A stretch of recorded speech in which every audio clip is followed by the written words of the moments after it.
পারবে না, রাজ্যে ঘাসই তো নেই। এই অন্য কোনো সমাধান করো গিয়ে।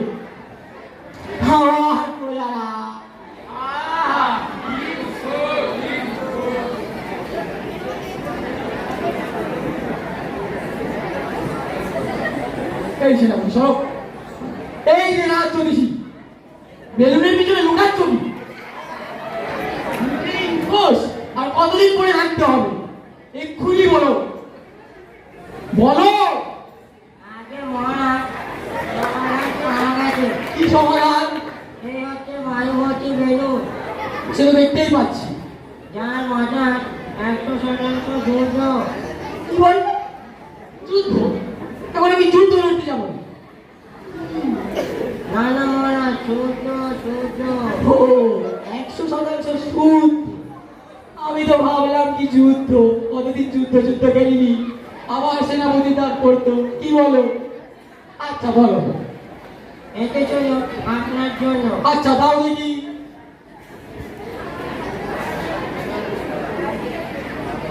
এটি কি করবো?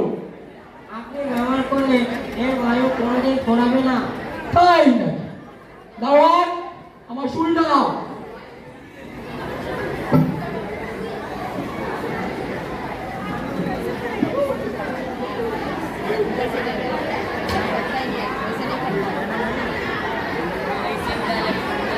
অসাধারণ অসাধারণ।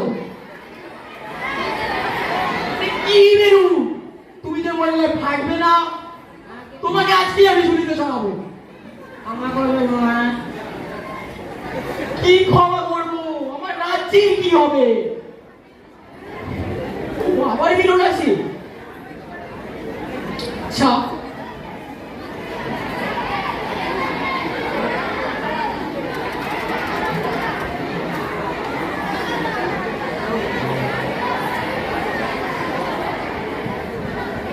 অসাধারণ অসাধারণ।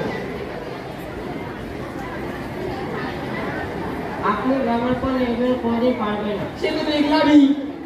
কিন্তু অন্য কেউ ব্যবহার করলে এটি ফেটে যাবে। তাই আর মন্ত্রী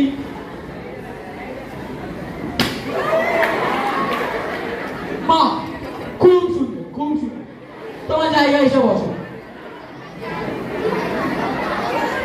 কিন্তু আমার রাজ্যে কি হবে?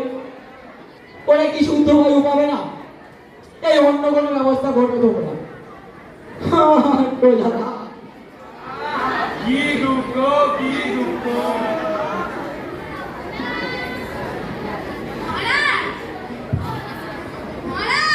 আরে কি হয়েছে?